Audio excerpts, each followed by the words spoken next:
Here we are back together again, friends, for another episode of the Juicebox Podcast.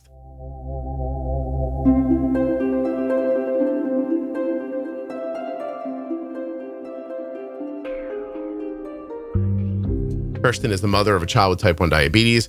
She has some anxiety and control issues. We talk about them today.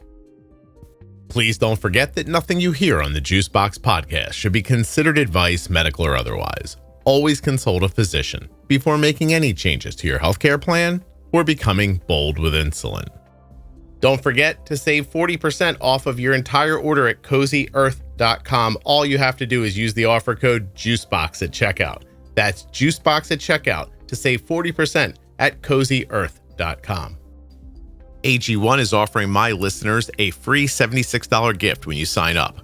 You'll get a welcome kit, a bottle of D3K2, and 5 free travel packs in your first box. So make sure you check out drinkag1.com/juicebox to get this offer. If your loved one is newly diagnosed with type 1 diabetes and you're seeking a clear, practical perspective, check out the Bold Beginning series on the Juicebox Podcast. It's hosted by myself and Jenny Smith, an experienced diabetes educator with over 35 years of personal insight into type 1. Our series cuts through the medical jargon and delivers straightforward answers to your most pressing questions. You'll gain insight from real patients and caregivers and find practical advice to help you confidently navigate life with type 1. You can start your journey informed and empowered with the Juicebox Podcast. The Bold Beginning series and all of the collections in the Juicebox Podcast are available in your audio app and at juiceboxpodcast.com in the menu. US Med is sponsoring this episode of the Juicebox Podcast, and we've been getting our diabetes supplies from US Med for years. You can as well. usmed.com/juicebox or call 888-721-1514. Use the link or the number, get your free benefits check, and get started today with US Med. This episode of the Juicebox Podcast is sponsored by the Omnipod 5. Learn more and get started today at omnipod.com/juicebox. Check it out. I am Kristen Santos. I am 36 years old. I've been married to my husband almost 14 years this year. We have a 10-year-old son who is a type 1 diabetic. And he was diagnosed, no lie, the week the world shut down in March of 2020. We were in the hospital when they started shutting everything down. Wow. Crazy. Good times. So did you make it into the hospital where they would still let you and your husband in at the same time? Yeah. I mean, it was like on everybody's minds, what's going on, what's happening. But the way that I figured out that was going on with him was an even crazier story because we don't have this in our family.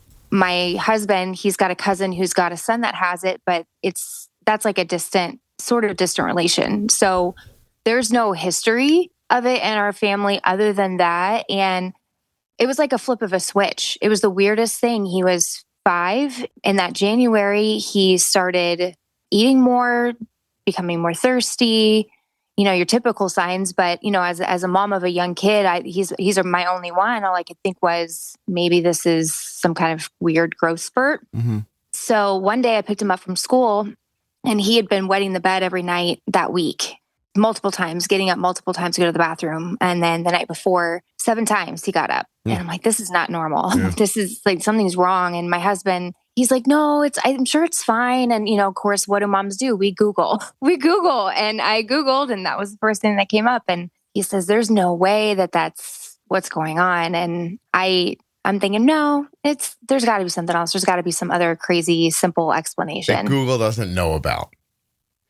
You did something that everyone does. Yeah. I'm just going to point it out today. You said there's no history of this in our family. And I thought to say, oh, there is now. And then you said, except for somebody's cousin's son. And I'm thinking, I know that's not how people think of family history, but that's in your family. Like that makes sense to me. You know what I mean? So anyway, also I want to tell you, and this gives you a chance in the beginning to relax and get settled, that last night I had a dream that I was peeing in my closet. And then I opened my eyes and I was like, I got to go to the bathroom. And I got up and I went to the bathroom. But I just want to be clear that In the dream. in the dream, I was standing in my closet, peeing like viciously, like a fire hose. Like it was comical. Oh my goodness. I couldn't stop peeing, but I kept reaching out and trying to move my wife's clothing so it wouldn't get messed up. It's like, I don't want to get in trouble for this. So at least I'm going to sort of prioritize her in this moment. So I'm like in the bathroom in the dark in the middle of the night now, going to the bathroom. And I'm thinking like, I'm scared of being married in my dreams. And I've been married for 3 decades. 3 decades. And I still, in my fucking dream, was like, oh, I can't pee on Kelly's stuff. Do you think when people are listening that they think, every once in a while, Scott, if you just stopped and said, I'm so sorry that happened to you and your family and your son, it doesn't occur to me to like turn these into like pity sessions. You know what I mean? Like, but I am like, it sucks, Well, yeah, but at the same time, in the moment it sucked, and still sometimes it sucks because it just sucks to suck, Mm-hmm. You just kind of learn to adapt, and then it just becomes like the ugly stepchild. You know what I mean? Like, I don't know, like if that's awful to say, but that's just only for stepchildren. Not that stepchildren are ugly, because they're not. Let's zhuzh it up a little and say redheaded stepchild. And then that way we can offend 2 groups of people. Right. No, but I understand. Yeah. It's sort of like off it's off in the corner. It's there, it exists, but it doesn't feel like it's, oh God, this is horrible for stepchildren. It doesn't feel like it's part of the core of what's happening anymore. Right. And but that first like year, because everything shut down. So it's like, that's all we did. Everybody else was binge watching Netflix and, gaining 75 pounds. And here we are trying to keep our kid alive. If it had to happen, God forbid it had to happen. But if it had to happen, that was probably the best time, because we were both home, my husband and I, to just learn this new life. But, it was just crazy just how it all happened, because one day everything's normal. The next day, we're given 7-8 injections every day. And it's just, to a kid who is terrified of needles, and so it was a huge growing experience for all of us. And it saved you from the Tiger King. So that's pretty great. It did not. Oh, Jesus. Sorry. It did not. It did not. No, it did not save us from the Tiger King. No, we've broadened our horizons when it comes to different things that we watch. And Tiger King was one of the ones that we watched to entertain ourselves during that. Oh my gosh. I watched so many different television shows that I don't believe I would have watched otherwise. And some of them were awesome. Yeah, but sure. Yeah. Okay. So let's just go down this road for a half a second, Kristen, before we move on. I've investigated the etymology of redheaded stepchild, and it's obviously originated in American colloquial speech, possibly in the 20th century, with negative associations linked to red hair and to the concept of stepchildren being neglected. Oh. Yeah, no, hold on. There's anti-red hair sentiments and notions that stepchildren receive less than favorable than biological ones. Geez, this is terrible. This is probably a colloquialism we shouldn't use anymore. It probably is not. No. And the second I said it, I'm thinking, you know what? I heard it in your voice. You're like, I could have said something else. I could have said something else. Yes, I could have. Yeah.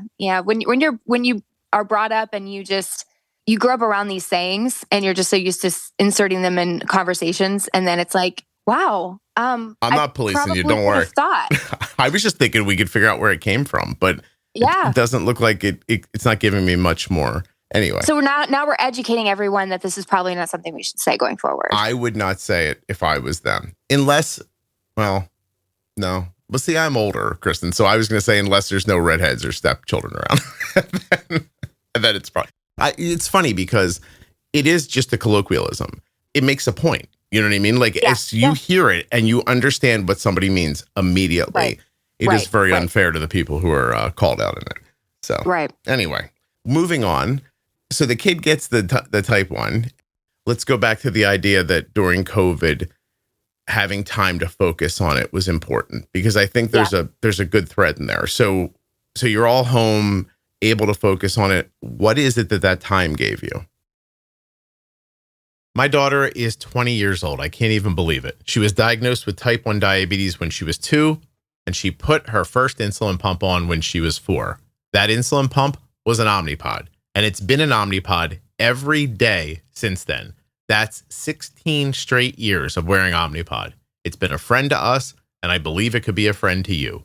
Omnipod.com/juicebox. Whether you get the Omnipod DASH or the automation that's available with the Omnipod 5, you are going to enjoy tubeless insulin pumping. You're going to be able to jump into a shower or a pool or a bathtub without taking off your pump. That's right, you will not have to disconnect to bathe with an Omnipod. You also won't have to disconnect to play a sport or to do anything where a regular tube pump has to come off. Arden has been wearing an Omnipod for 16 years. She knows other people that wear different pumps, and she has never once asked the question, should I be trying a different pump? Never once. Omnipod.com/juicebox. Get a pump that you'll be happy with forever. I used to hate ordering my daughter's diabetes supplies. I never had a good experience, and it was frustrating. But it hasn't been that way for a while, actually for about 3 years now, because that's how long we've been using US Med. usmed.com/juicebox or call 888-721-1514. US Med is the #1 distributor for Freestyle Libre systems nationwide. They are the #1 specialty distributor for Omnipod DASH, the #1 fastest growing Tandem distributor nationwide, the #1 rated distributor in Dexcom customer satisfaction surveys. They have served over 1 million people with diabetes since 1996, and they always provide 90 days worth of supplies and fast and free shipping. US Med carries everything from insulin pumps and diabetes testing supplies to the latest CGMs like the Libre 3 and Dexcom G7. They accept Medicare nationwide and over 800 private insurers. Find out why US Med has an A+ rating with the Better Business Bureau at usmed.com/juicebox, or just call them at 888-721-1514. Get started right now, and you'll be getting your supplies the same way we do. It was a benefit and a curse. Tell me how. It was a benefit because I don't like change, and so I had to basically redefine my definition of motherhood.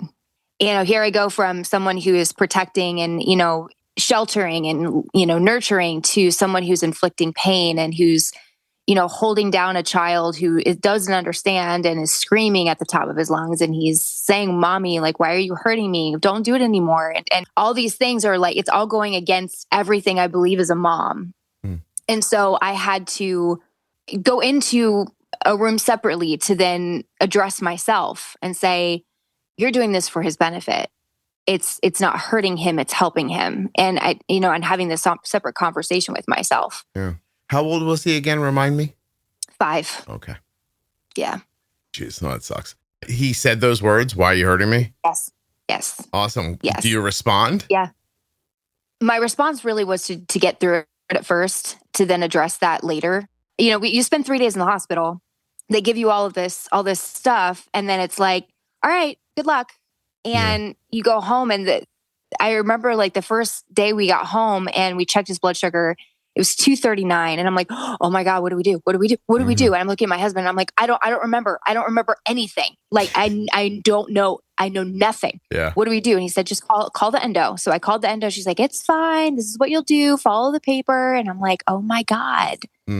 I called the endo the night we left the hospital at it could have been 3 or 5 in the morning. I literally called her cell phone and said this, I was like, here's the number. I don't know what to do. Yeah. It's like you have so much being pushed into your brain. You're expected to remember it. Now they say remember it, but then they also say you're going to have questions. So it's like, there's almost like a hint in there saying you're not going to remember all this. You're going to be calling us 24/7 and that's okay. Yeah. But me being the independent person that I am and the perfectionist that I am, I'm like, I don't want to call them 6,000 times. I want to get this right the first time. And so that was kind of like going back to the original thought of COVID is, here we have this 9-month time where we can figure it out and, in my mind, get it right. Once we get it right, it'll be fine. It'll, and that's just my naive misunderstanding of what diabetes really was at the time. You're like, I just got to move a couple of pieces around. This is all going to be okay. Yeah. And it'll be fine. Everything's going to go back to normal. lo and behold, obviously not. But, us being home, the house got very small very quickly, which I'm sure did for everybody else. But it's almost like this elephant in the room that was just there all the time. And, what do we do? How do we do this?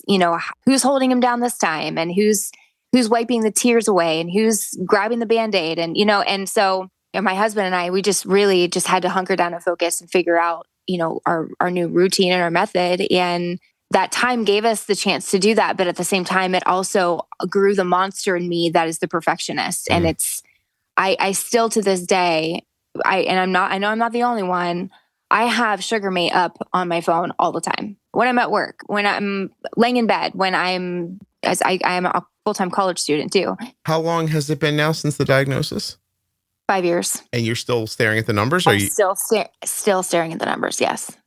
I'd like to dig in a little more. So let me work backwards.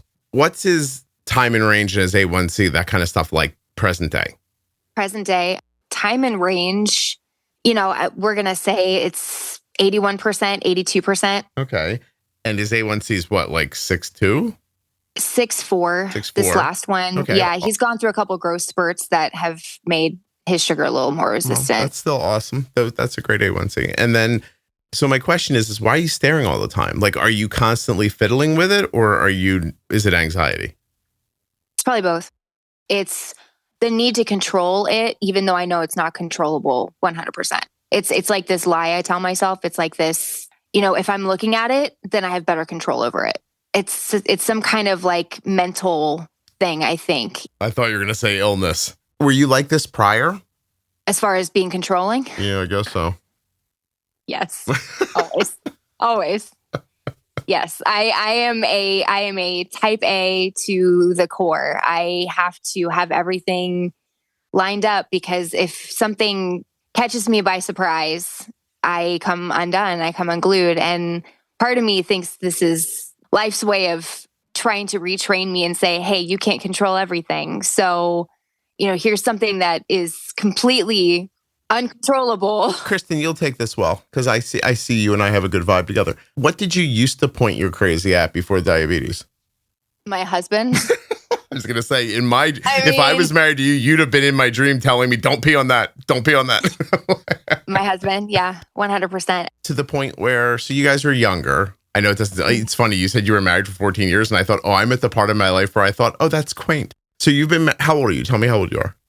I'm 36. All right. So you've been married since you were 24? 22. I was going to say 22. Why did I stop myself? So since you were 22 and he's your age? He's a couple years older than me. So he's going to be 38. So what'd you do? You found a fixer-upper? He was almost good and you had to fix him? You know what? He came to me and he fixed me. Oh. Yeah. Oh, tell me about that for a minute. We're going to get to how this relates to diabetes, but tell me about that, if you will. So I grew up in church.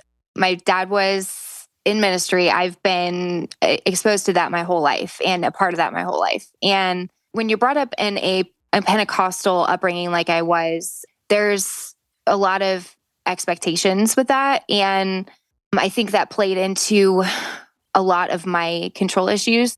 I think there was just like a level of expectation and not enough grace. And as an adult, I understand that a lot more. And I try to introduce grace to more people because, we all screw up all the time. But I think there was just a level of expectation. What's that mean? Like expectation, like Jesus is watching?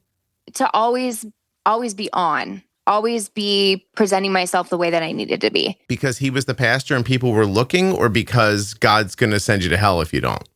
No, not that. It was a lot of, we're an example. Because I have a younger sister. My sister and I, we're examples. Now he didn't pastor a church. He was just on ministry, like on staff. Okay. And a part of the ministry. But, they look to people in ministry for how are their children behaving? Like, what do they do when crisis happens? How do they handle things? And so, I think that it was more of that rather than like, if you make a mistake, God's going to send you to hell, because I never grew up with that connotation. What it was the congregation is looking to us to be an example. Right. And an example that probably doesn't really exist in the world because nobody's perfect, right? And so sorry, Mom, your parents put on you to be perfect or you felt like you needed to be? I felt like I needed to be. Okay. Are you just protecting your mom now, or is that true? No. I'm not protecting my mom or my dad. No, no. It was a pressure I put on myself, and even now, like having conversations about my childhood, she, my mom, she would tell me, you would be so much harder on yourself than we would be. She said, you just take something and you would take a mistake and you would just take it one step or two further to punish yourself, and you just drag it out. She said, I didn't want you to hold on to that. I didn't want you to feel like we put that on you. She said, maybe we did. I don't know. And if we did, I'm sorry. But I always have a tendency to punish myself way more than I'm being punished or I'm being reprimanded or criticized, because I just have this high expectation of myself. Why? I don't know. Yeah. It's always been that way. So do you have any health issues at all? Like, do you think you have thyroid or anything like that? I don't have thyroid. I went through a series like in high school where thought it was depression, thought it was a couple of different things, thought I was bipolar at one point. I would just go through these moods, and turns out it's just anxiety. Yeah. And so I take medication for it, but finally nailing it down to that. But as far as like medical, no. I mean, I get migraines, but I mean, my thyroid's in great shape and everything else is in great shape. Okay. So I don't know. It took you years to figure out that you had anxiety. Yeah. Anxiety wasn't something that people talked about. No, I know. When I was growing up. You know what I mean? Like in the 90s, nobody said anything about anxiety. Nobody said anything about depression. Nobody said anything about any of that. Like it was taboo to talk about it, especially like in the church, I mean, right. It's a lot more talked about now. And I think it's important because a lot of people struggled with it internally, and you can see it in how they are adults now, And so it's like, if you think people didn't talk about it when you were young, you should try to go back 20 more years. Yeah, I bet. Yeah. I can't even imagine. Like, let me tell you, it was super simple. People were stupid, crazy, assholes. That was it. Like, that's it. That's just, we had people broken up into small categories. Right. That was it. That was it. Yeah. Mm-hmm. It didn't matter. Like, I mean, if somebody would have known back then that you had an issue, they would have just been like, oh, there's something wrong with him. Right. Like, that would have been the end of it. Right. No desire to see what was going on with people. Like, nobody was even looking. Right. I know what you mean. Like, if you have anxiety as a kid, when you were growing up even, then they're going to tell you, oh, you're depressed. Yeah. Yeah, for sure. And then, So you worked through that, like, but how does your husband save you from it? Also, let's not give him too much credit because it doesn't sound like you're all the way there yet. But how does he start moving you in the right direction? Like my dad stepped away from ministry after a while just because he needed to provide for a family, and there's not a whole lot of money in ministry. It's a very, very low income. Oh, that was a job? That wasn't like a thing you volunteered for on the weekends? It can be for some churches. It just depends on the size of the church. But he was making an income from it, but he was making an income. Yeah, he was. And it got to the point where, you got two growing daughters who are learning about fashion and learning about, all these different things, and bills need to get paid. Right. And so it's like, we gotta do something about that. So my dad eventually, ironically, he was a bartender when my parents met. So right. Did he go back to that? No, he went into the restaurant business. Okay. So, he's always good at managing things. He's great with people. He's great and so that's why he did great in ministry, because he's just a great person to be around, and very easygoing. People and like him. He knows how to chat people up, stuff like that. Yeah. And so restaurant business was perfect for him, but it's also, long hours. So you're talking about 60, 70 hours a week. Yeah. And so I never saw my dad. So, hello, boy issues, Oh, okay. Yeah. Boy issues. So he saved you because you went out with a string of shitheads. Yeah. Okay, I got it. It's not easy to. It's not hard. It's not hard to figure out. I mean, it's a common story. It's just like, here's this girl that all these bad relationships because her dad's not around as much as she would like him to be, and then here comes this guy, and he's beautiful and he's strong and he's confident, and I'm the first girl he ever dated. What girl doesn't love that? You know what I mean? Kristen's like, I got him before he knew how messed up I was. Exactly. Basically. Yeah. What I did was I tricked him, and by the time he figured it out, it was too late. So he decided to hang around and see if he could help. Is this what happened? This is he fell in love and he wasn't ever going to let go. Yeah, I hear you. Now you're making me think maybe Arden has difficulty finding boys she likes because I'm so fantastic. No, I'm just kidding. Yeah, well, if that's the case, hey, kudos to you, Scott, for that, because keeps them away. Because that's rare. It's I've great. seen her jettison a couple boys for being dopey. Hey, yeah, the minute they do something too crazy, she's like, "I'm not up for this," and I was like, "Awesome." Okay. So you meet him. He kind of saves you in such that like you're not going out with questionable people anymore, and he's a good guy and everything. And he grounds. Yeah, he's grounding.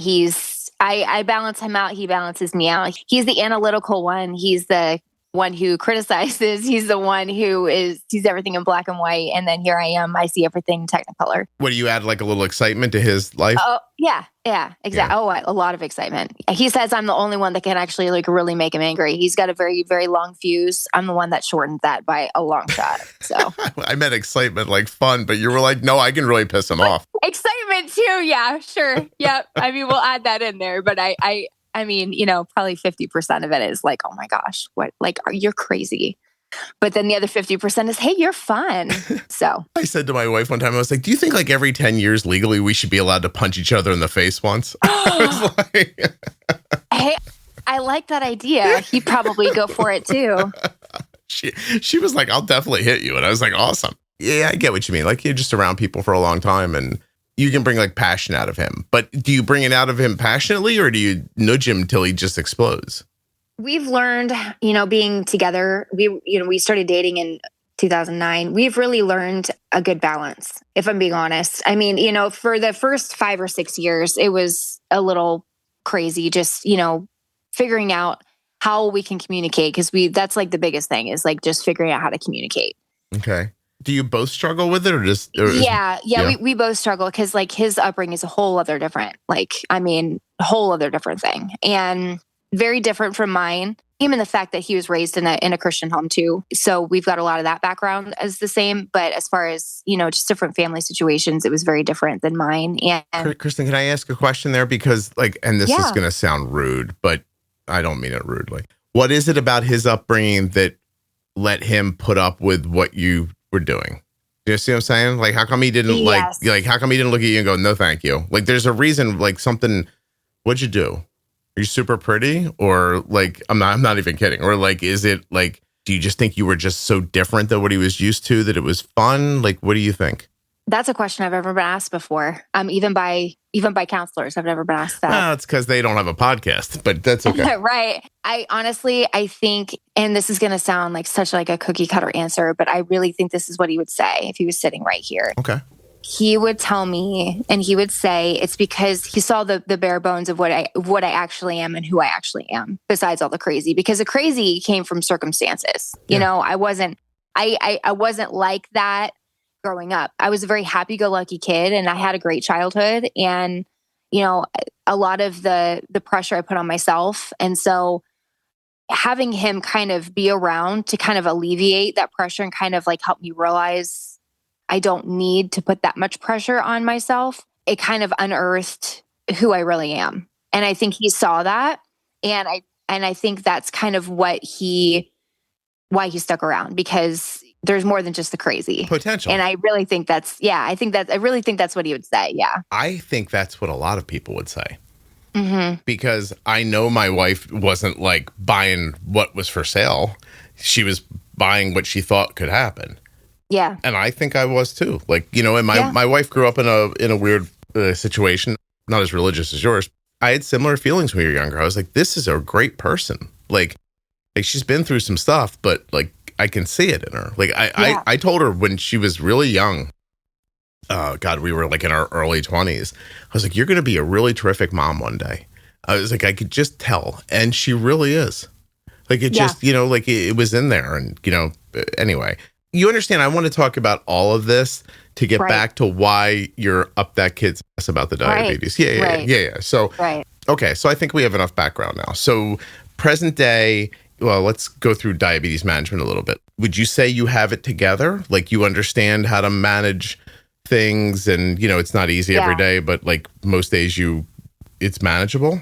Yes. Yeah. Most days I understand what's going on. Of course, there's going to be days where like, I really have no idea what's going on. Sure. But for the most part, yes, I have an idea of what's going on. And And a lot of that, being home and being here and doing it every day for 9 months without any kind of, extra curricular anything going on. I didn't have a job to do. I didn't have anywhere to go. And so it became my life. And I got a hold of it a lot faster than I think a lot of people do because, I read stories about people that they get diagnosed middle of the school year and then they got to turn around and go right back to school and figure that out. And we did everything in steps. And it was, okay, we're home. We're home for the foreseeable future. Let's figure out how to do diabetes at home. Oh, I think, Kristen, let me tell you, I think that if everybody had that break at a pivotal life moment like this, the people would be better off. Yeah. And I agree. Yeah. Especially in America where there's other countries, people get pregnant in Canada. They don't come back to work for a year. Yeah. Yeah. I mean, here you're leaving on a gurney from your job to have a baby. And they're like, when will you be back? See you in 3 weeks. We got a little taste of it here. I mean, it sucks. COVID part sucks, obviously. But I definitely, I see that. But here's the question though, now you've got it. Why are you still acting like you don't have it? Well, I'm working on that. Okay. And I'm working on that. I've been working on that because I was seeing what it was doing to me. Good. Because he went to kindergarten that following fall, but the kindergarten didn't have a full-time nurse. So it was up to me. Either he's only child. Mm-hmm. He will only ever be an only child. Why? We tried. I lost 2 babies in the process. It's just never going to happen. Yeah, I'm sorry. Oh, it's okay. So him being in school is important for his mental health and for his emotional well-being. Yeah. So what I did was they didn't have a school nurse. It was half day kindergarten. I sat in the parking lot every day for 9 months watching Netflix, just because I would have to go in and I would have to dose him for a snack, or I would have to dose him for lunch, or, whatever it was, figure out recess. And I want to tell you, I don't think that's, I'm going to sound crazy now, but I don't think that sounds crazy. Okay. I think if you got caught in that situation, then I understand. I tried to listen when Arden was little. I want to say there was no CGMs, there was no sharing and stuff like that of data. She didn't have a pump, but I wanted Arden to go to a preschool thing. So I took her to a half day preschool thing and I sat in the parking lot while she was out there. Yeah. Great. Okay. So okay. Cause when I tell people that, they look at me like, what? No, it's situationally, I understand. Yeah. If your house was too far away and there was nobody at the daycare or the preschool or whatever that could give them insulin or whatever, then, I mean, what are you going to do, right? You're trying to give them that experience. But the problem is that it sounds like you conditioned yourself to believe that's your situation, but that's not your situation any longer, right? Right. Yeah. The following year, we put him in a school with a great nurse, and she's amazing. And so I started getting a little bit of a taste of independence, but I didn't want to step too far out of that. So guess what I did? I got a job working at the school. Oh, yeah. Oh, that's pretty crazy. Okay. So why did that happen? Why did that happen? Why did you say, hey, there's a good nurse here, this is going to be okay, but I still have to be there? Why are you so special? Well, part of it was because we needed extra income. Oh, okay. And so it's okay, my husband, he's in ministry full time. So I came full circle. So my husband's a worship pastor at our church, and he does that full time. And so, but our church is 45 minutes away. So, if an emergency were to arise, who's going to be the closest me? Who's going to get there the quickest me? Mm-hmm. So what a better way than to just go ahead and work at the school. So in case anything happens, I'm already there and I'm making money at the same time. It really was a great situation, because then I got off work when Elijah got off work. That's our son's name, is Elijah. And I got off work and, we went home and we had the night, and schedule wise, it worked out great too. So it's making money. I'm there. Schedule wise, it was great. Has there ever been an emergency? No. Okay. Does that not make you feel comfortable that it's been 5 years now and there hasn't been an emergency? Which is why I am working 2 jobs outside of the house and I'm going to school full time. Awesome. What are you going to school for? Business management. Nice. Listen, it seems to me that you're an anxious person who has probably some control issues, and your kid gets type 1 diabetes. So that stuff gets magnified. Fair enough. and you get put into a couple of situations where you make some decisions where other people can look and scoff at you, but f them, who cares? And then you saw what's going on and you're moving through it and you're making steps to move away from it. Like, do you not feel like you're doing well? I do. I feel like I'm doing well. I feel like I'm doing a lot better than I was in the beginning. Yeah. For me, it's just had to be a process. It's had to be, I can't just like let go completely. And my husband, he can do that. He is easygoing enough to do that. I'm not. And so it's had to be, it's one finger at a time. You know, I've had my hand clutched around this diagnosis from the beginning. And so one finger at a time, I've let that go. And I only have four fingers clutching. Okay, now I only have 3. I don't think this sounds like a bad idea at all, actually. Like, it feels like you're making good motion and going in the right direction. I think so. Yeah. I do. I think so. Because I've gotten to the point, and some of my decisions that I've made have been because of him. I went back to school thinking I wanted to be a teacher. And then I became a teacher. I became a music teacher for a year at his school because they needed someone interim. And that's what I did because music's in my background. And I'm like, I don't want to be a teacher. I don't want to be a teacher.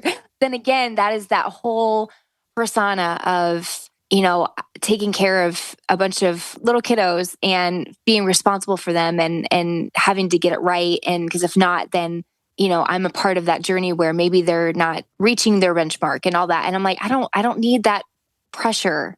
Your anxiety is not good for that. Right. It's not. And so it's like, what can I do to where I can blossom to the person that I want to be? Because I always thought I was just going to be a mom and a stay-at-home mom and a wife, and there's nothing wrong with that. Like that's what I dreamt about. That's what I wanted to be. Mm-hmm. And then I think this diagnosis really pushed me to think outside of the box just a little bit more. And it's like, yes, I can be a stay-at-home mom, and I love it, but I also have this side of me that's creative and is innovative and is, you know, I can be audacious and I can think and come up with ideas. And so what can I do with that? And so I work in a nonprofit, and then I am also a assistant manager of a retail shop. So I'm doing 2 completely opposite things, but it's also giving me great experience. And I feel like I'm becoming my own person, I think, for the first time, really. Awesome. That's really, I'm excited for it.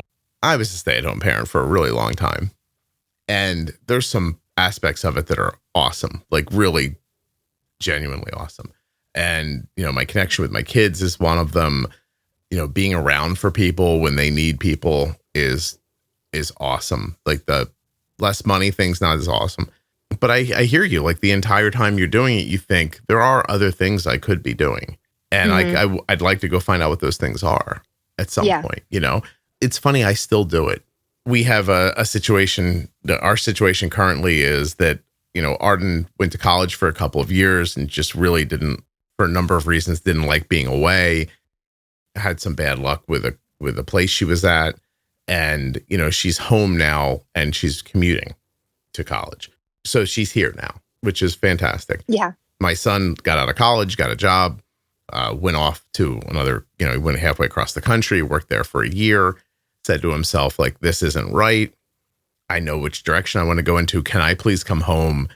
I need to work on something. Came home, taught himself how to code, and got a job. He's doing great now. But, you know, instead of sending him right back out to go pay for an apartment again, that was, you know, just sucking his money dry, he said, you know, could I just maybe stay, you know, a little bit and save some money up so when I leave, I could buy something instead of renting forever. And we was like, yeah, that's fantastic.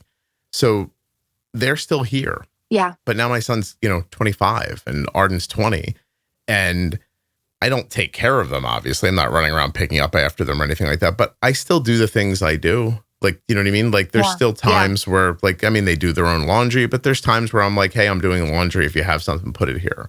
Or, you know, like, my son's going to, like, get a break after a meeting about, you know, a half an hour from now. And you and I are going to be done. He's going to be like, hey, you hungry? And I am hungry. And I'll probably make breakfast for both of us. And last night, he was in the kitchen. He's been messing around, learning how to whittle. Like, and it sounds weird, but he's like, I'm going to try to, like, you know, carve stuff out of wood. It's like, it's just kind of a thing to do while I'm sitting down, like, you know, at the end of the day. So he's making a bear for his girlfriend for Valentine's Day. That's amazing. Because she said, I'd like a bear. So like he's been working on that. Arden was sitting there. She's not feeling well. Her lady time is upon us. Yes. And we were all kind of sitting around. And I had to, at some point, I was like, I'm going to like go clean up the dishes. So I'm washing the dishes. And behind me, Arden's sitting with Cole. Cole's whittling. Arden's doing something. I think she was doing homework on her laptop. They both had something up on the television. They were watching, like, I don't know, some roast or something. And I just got real still for a second. And I thought, like, I don't want to forget this. Yeah. Yeah. So, like, it felt weird, like, to turn around and take a picture of them. So I didn't do that. But later that night, after everybody dispersed, there was still, like, wood shavings on the table and, like, stuff. And I took a picture of the table. And I thought, that's going to come up in my memories, like, 10 years from now. And I'm going to remember standing here at this sink, right? That's the stuff that being a stay-at-home parent taught me. Right. Now, as awesome as that is, if I would have to do that for the rest of my life, I would have jumped out of the window. Yeah. I had things I wanted to do as well. And you guys probably don't know this, but like, I think the podcast exists in part because when I was 20, 21, 22 years old, like I wanted to write movie scripts. Wow. Like I thought like I could probably write a really good movie. And then I don't know, I tried a little bit, but then I got married and then we had kids. And then I stayed home with Cole. And then before you know it, like that doesn't happen. I did get to write a book, but I think this podcast is important enough for people living with diabetes that I can give my time to it now as an adult. Like, you know what I mean? Like when I was 25, if you would have told me like, go off and just screw around and write or something, and I wasn't married or anything like that, I would have been like, yeah, fine. Like I have that personality. I would have done that. But now as an adult who's responsible for people, I can't waste my time away. Like, you know what I mean? I can't just sit around. Like I want to be doing something important while I'm working. Right. But I think that's what the podcast does, is it lets me be creative and at the same time do something that I think is valuable. Exactly. Yeah. And that's what you're looking for. Yeah. Yeah. Well, you'll find that. I found it. I used to work in a sheet metal shop. And yeah, look at you now. Yeah. So, how many episodes in are you? Oh God. It's in front of me. I put up episode 1425 today. It's called Voluntold. I believe the man was told by his wife to come on the podcast. I think that's how we got that. Yesterday, I put up an episode with a paracyclist who has type 1 diabetes. It's incredibly uplifting and hopeful. She's like a force, and I think she'll help somebody. And the truth is that months from now, your episode will go up, and it's going to help somebody too, because there's a ton of people out there who are parents who feel like raising their children is stopping them maybe from doing other things, but they know how important it is. There's definitely people out there who have anxiety and feel like they have control. You know, they want to be in control of everything. That's a terrible thing to have with diabetes. Yeah. You know, so every story helps somebody. Yeah. So, okay. So did you mention therapy? I did, but it was unrelated to this. It was actually before this. Part of me wants to do therapy at this point, just to be able to talk it out.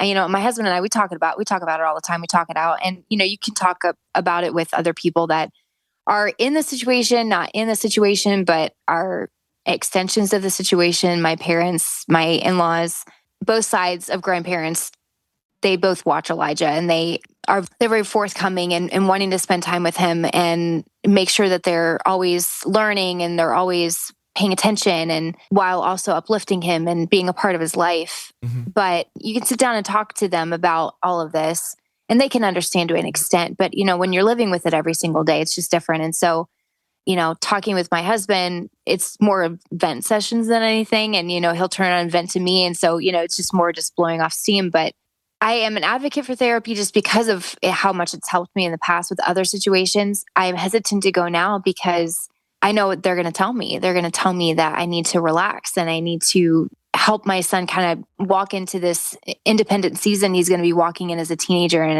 as a young adult. And he's a little bit of a control freak like me. And so that's going to be an advantage to him in a way, because he's going to want to take control of his of his own diagnosis, but at the same time, he's also has some of my husband in him, and he's easygoing. And so I think that combination is going to serve him well with this.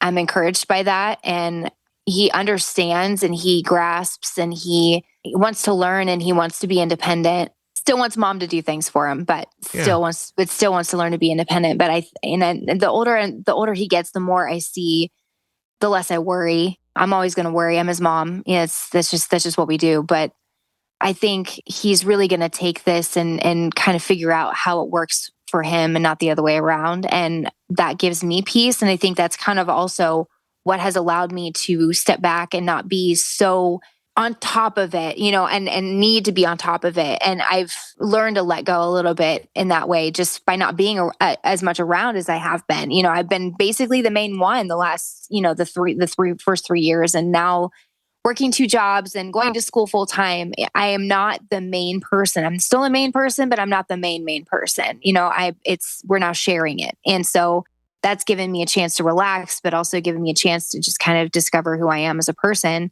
outside of it. And even outside of being married, outside of being a mom, who I am as a person, as an individual, as someone who's wanting to develop a career and, make waves in the world in my own way, but I think the therapist would just turn around and tell me, you gotta relax, man, just a little bit more. You just gotta Don't you think they'd try to help you with tools to relax? Not necessarily just say just relax. That's a stupid thing like a podcaster would say to you. But don't you think they would maybe help you find ways to mitigate those feelings so that you can keep growing? Yeah. And then that's where the crazy comes in. Cause I'd be like, I should have thought of that myself. Why didn't I think about this myself? And why am I paying somebody $75 an hour to just tell them something I should have thought of and say, I should have just went ahead and thought of. That's the crazy in me. You'll beat yourself up for not figuring it out on your own. Right. Oh, wow. See? It's a vicious circle. Yeah. Yeah. I don't know. I don't have that. So I'd just be like, oh, Lucky awesome. You. I'd be like, oh, awesome. We got an answer. Here we go. I don't know. Were there ways you could do it for cheaper? I'm sure there is. And it's just a matter of looking into it and not being stubborn and not, thinking I don't have time and I don't, when am I going to do that? And I've got all these other things that I'm trying to do. And can you help me? I'm going to ask pretty much every person who ever tells me they're anxious this. Can you help me understand why, what's the mechanical function that stops you from just doing what you know is the right thing to do? Do you understand? I mean, I know it's happening to you. I understand the question. Yeah. Because I've been asked that before. If you have a potential solution in front of you, why aren't you heading towards a solution? Mm-hmm. Yeah. Yeah. I mean, it's funny because you're talking about yourself like you're not you. That's awesome. You know what I mean? You're describing the things you're doing that you don't want to be doing. Why not just not do them? And I know that I'm not saying why not just, I'm trying to say what's the mechanism that stops it? Are you aware of the mechanism? I'm aware of the mechanism.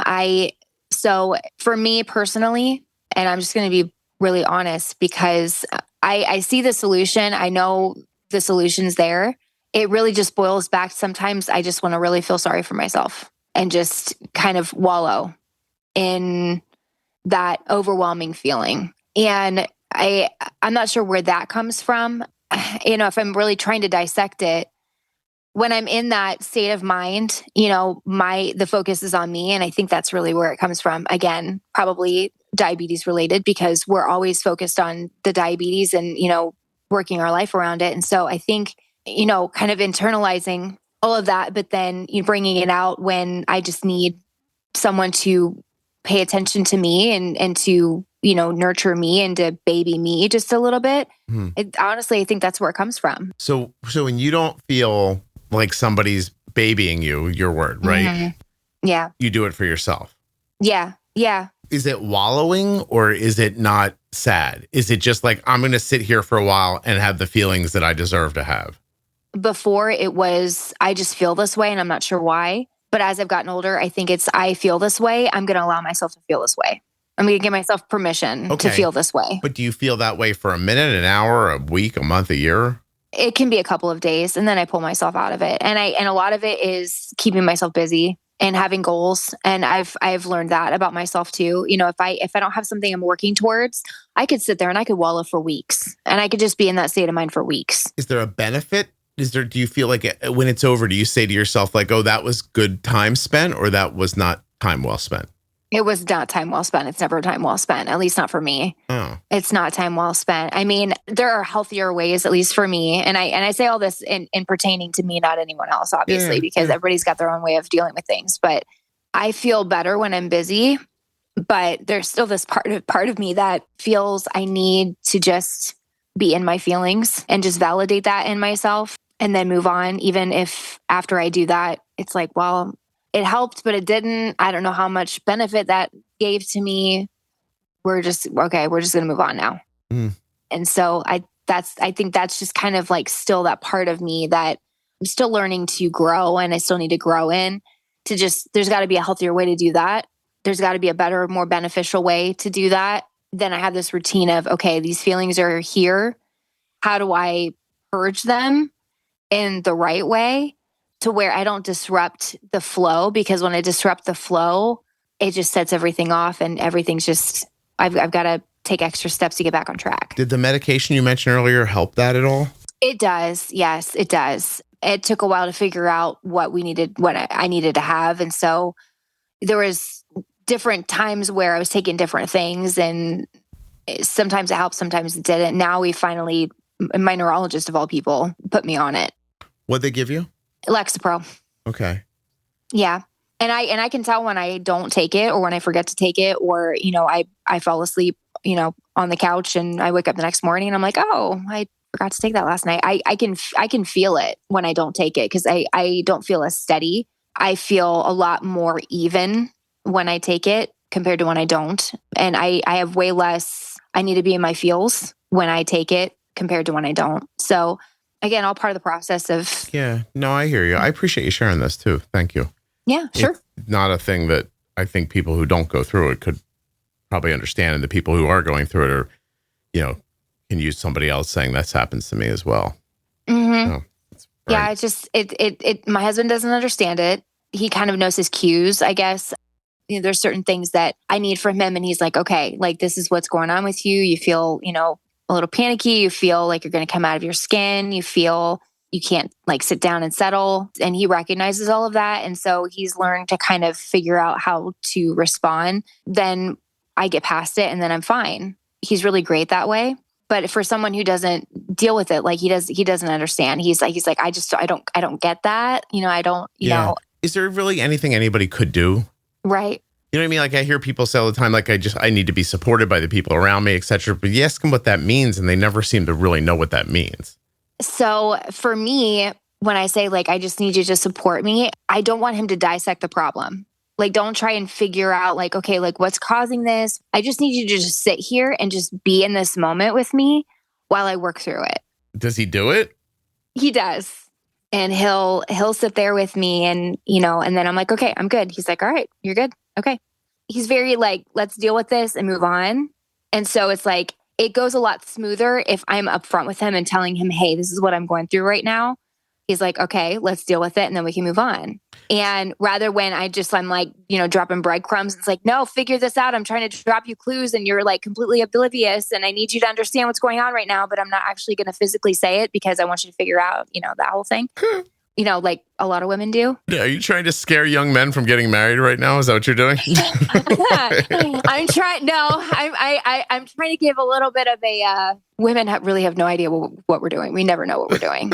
There's no, yeah. We say that we know what we really don't know. I imagine your husband goes and meets buddies later and he's like, she told me to sit with her. I sat with her. She said she was okay. Then I don't know what the hell happened, if I'm being honest with you. Do you think that's how he feels?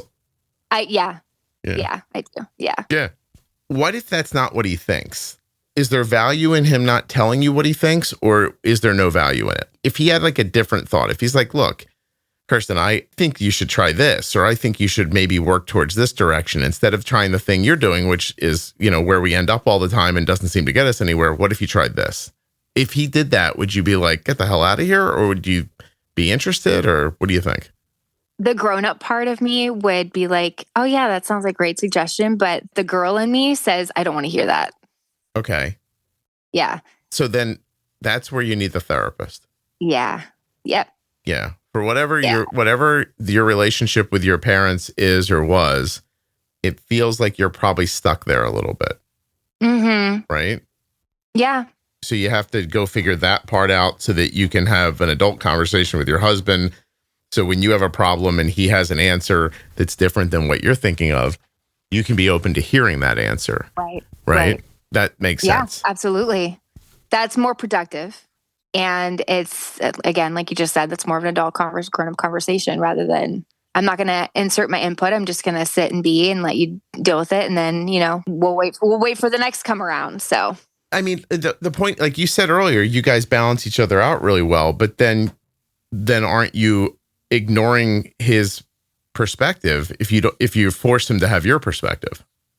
Sometimes, yes. And I'm working on that. And that's part of where it boils down to the communication aspect, because there was a lot of time where we didn't communicate. We just kind of assumed the other understood. And a lot of our breakdown came with that. So I was just explaining to somebody the other day that I believe wholly that in every communication situation, when there are a group of people around, forget perspective. It's easy to say people have different perspectives. I guarantee you that I don't know how you think this is happening. You don't know how I think this is happening. Like if we put 4 people in the room, it's a simple statement. If 4 people watch a car accident and then they later take a report, you get 4 different reports about what happened, right? Yeah. I don't think it's just because of your perspective of where you're standing when it's happening. I think it's because we experience things differently. Yeah. Like just in general. Like that's why sometimes I look up at my wife, I'm like, I don't know, like what is she even saying? Like it feels like she's not here. And I know she's looking back at me thinking the same thing. Like, how is he not getting what I'm seeing here? But I just think that that's the thing you have to understand. Now, whether you can hear somebody else and melt their ideas in with yours, or even take time to consider them, even if you don't want to, commingle them with your thoughts later, like that's the part that I think any therapist that's trained in a certain way would say that this is a problem that you had with your parents growing up, that you're you're somehow infantilized somewhere. Like you don't want to hear it. Do you know what I mean? Yeah. Like somebody's going to tell you something. You don't need them telling you something. Mm-hmm. I don't even know if that's the way people grow up. I don't know. That might just be human. It could be. I mean, is there anything worse than somebody telling you something? Like I hate being told. Yeah. I hate it, but it doesn't stop me from telling other people. Right. Yeah. So I'm like, I have a ton of opinions. Here they are. They're like, I don't want to hear your opinions. I'm like, I know you don't, because I don't want to hear yours either. But here's mine anyway. Right. That's the human part. I don't know. I know for sure that people have been married for a while listen to this going like, yeah. They're not saying anything. I don't know. I just think that the next step of it is, what do you do? Right. Like, what do you do with it so that day to day, you're not beating yourself up about diabetes and you're not dismissing your husband, he's not dismissing you. And, you're not in this situation where you think, oh, he's able to just walk away from it. Because I guarantee you, if I got him on here and I said, are you really able to just forget about your son's diabetes? He'd be like, no, but she's so twisted up in it. Like, I can't be involved in it. Yeah. You know what I mean? Like, you're probably eating up all the air in that space. Yeah. Yeah. You nailed that perfectly. No, thanks. Anyway, if you want him to be more involved, you should probably act like there's space for him. And then his involvement would very likely alleviate your stress. Yeah. You can decide how this goes next. You know what I mean? Like those stories where you get to pick like what happens next.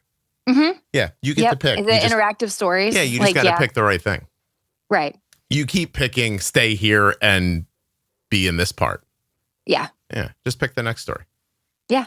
That's all. Yeah. Move on to the new chapter. Stop reading the same one over and over and over again. I would also caution people, not just you, but about saying things like, well, I'm going to go to college now and that'll change my life. Or I'm going to do this now and that'll change my life. Like you can just change your life right now. Right.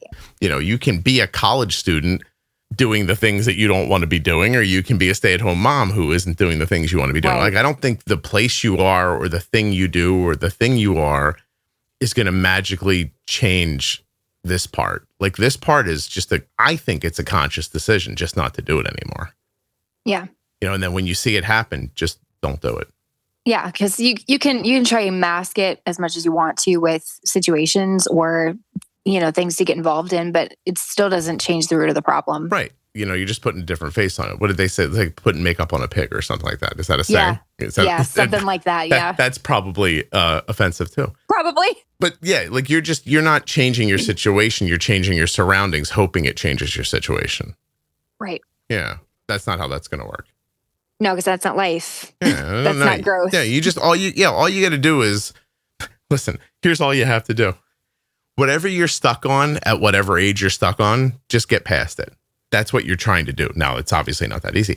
I think you go to therapy and you say, I want to know what happened in my life that makes it so that as an adult, this is my reaction. Right. That's what you're trying to figure out. Like, forget the rest of it. Don't go in there telling stories and trying to explain to the therapist what you think is wrong. Just say, look, I have this reaction as an adult. I need to figure out why, and I want to stop it. I don't want you to I don't need coping tools to make my anxiety less impactful. I need to know why this is happening so it can stop.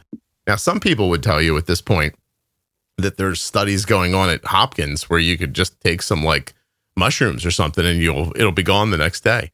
But I don't know how accurate that is. Have you heard about this? No, I have not. I guess there's a couple of studies going on where people with trauma of all different kinds are going on a very low dose, guided by a medical physician trip, I guess I'll call it, on mushrooms. And a lot of them report waking up and all the anxiety's gone. There's this one story about he's a military guy whose wife just said we came home a completely different person. And they eventually got into this study, this trial, and he went off and got his one dose of it. And came back, and she reports that's the guy that I knew before he left for war.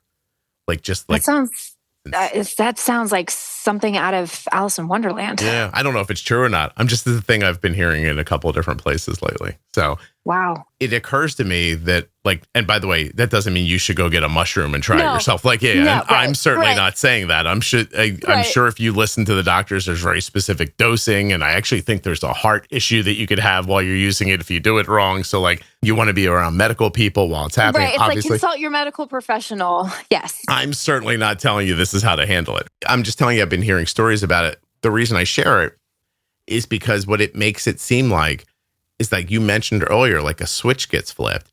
It almost feels like that they're looking for the way to switch it back off again. Right. You know, and I think that would be such a miracle for people if that could happen. Because your story, and the things that burden you and the things that burden me and my wife and everyone else, just imagine if those things were gone.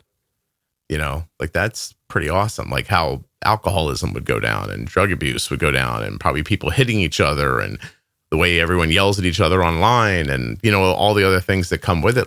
If you weren't feeding the 12-year-old inside of you who was somebody can pay attention to me, like that, yeah. You know what I mean? Yeah. So, yeah. Anyway, I have it too. We all have it. Yeah. Oh, this is f***ed up, Kirsten. I can't believe we did this. This is awesome. And I cursed now and I just, you know what the craziest part is that before we started recording, I used an example of something about somebody's father being a pastor, and I had no idea about your background at all. Well, that's why I laughed, because there's some things going on too, where some things are getting revealed locally with some churches and stuff, and it's it's just people are just people, Kristen. It doesn't matter. People are people. Yeah. It doesn't matter what position you're in. People are people. That's right. Yeah, it's okay. Listen, so the world goes. Gives us something to talk about. Yeah, exactly. Yeah, if everything was perfect, what would we talk about? It would be so boring. See, you know what? Isn't that interesting? I heard somebody saying the other day that it's a personal conversation I was involved in.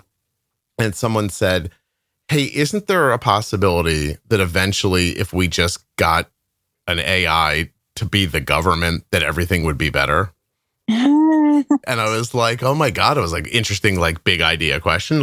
So you're saying if we put something in charge that would always do the right thing for everybody as much as possible, and there wouldn't be any fraud or people, power trips or money stuff, wouldn't better decisions get made?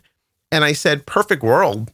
I see that. I see what you're saying. You know what I mean? If everything was perfect and we didn't have people greedy and all this stuff, I'm you'll hear people talk about like, well, what if the computer messes up, or what if somebody gets in charge of it and they're greedy? Like, I hear all that, but like, this person was saying perfect world situation. Imagine if there was just, the great and powerful Oz.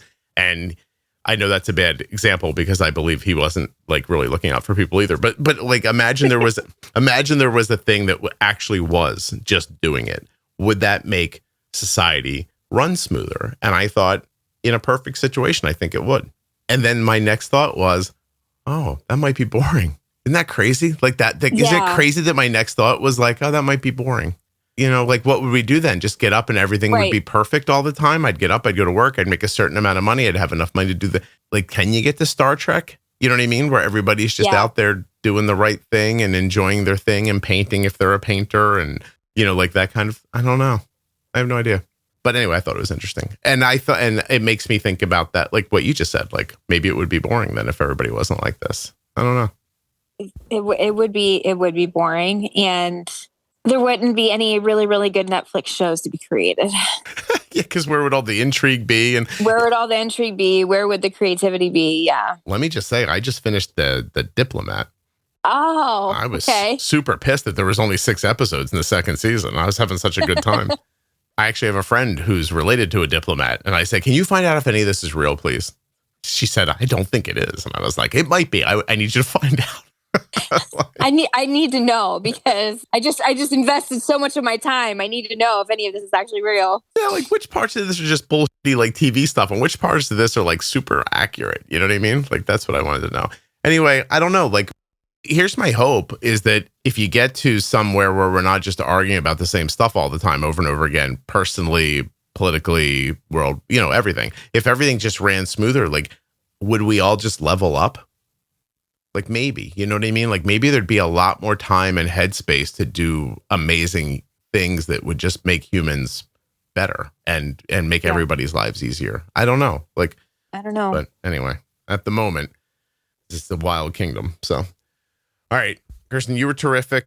I appreciate you doing this. Would you hold on 1 second for me? Yep. Thank you.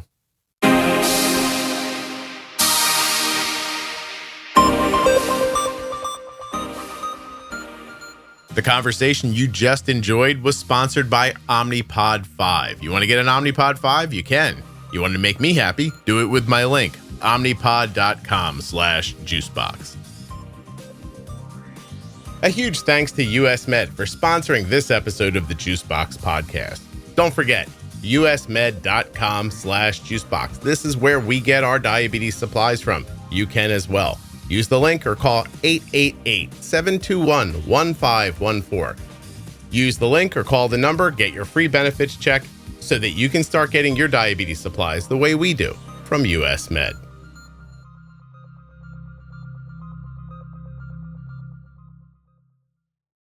Hey, thanks for listening all the way to the end. I really appreciate your loyalty and listenership. Thank you so much for listening. I'll be back very soon with another episode of the Juicebox Podcast.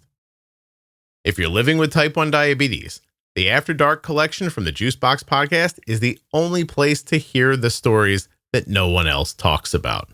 From drugs to depression, self-harm, trauma, addiction, and so much more. Go to juiceboxpodcast.com. Up in the menu and click on After Dark. There you'll see a full list of all of the After Dark episodes.